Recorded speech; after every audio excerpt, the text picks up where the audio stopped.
दर्शन नमस्ते साथीहरू सबैजनालाई। अहिले म पूर्वी पहाडी जिल्ला तेह्रथुम जिल्लाको तिनजुरे भन्ने ठाउँमा आइपुगेका छौँ। यहाँ धरानबाट 6-7 घन्टाको सानो गाडीको यात्रापछि यहाँ तपाईँ आइपुग्न सक्नुहुन्छ।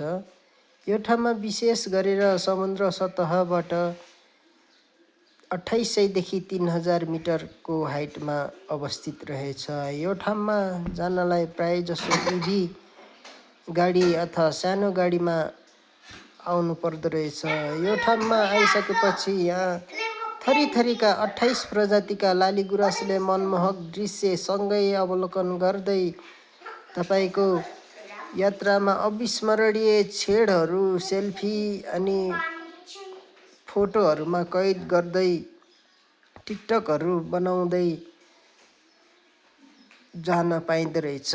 यो ठाउँमा यदि तपाईँ घुम्न जानलाई सोच्दै हुनुहुन्छ भने यो ठाउँ पनि one of the best option हुनसक्छ है साथीहरू।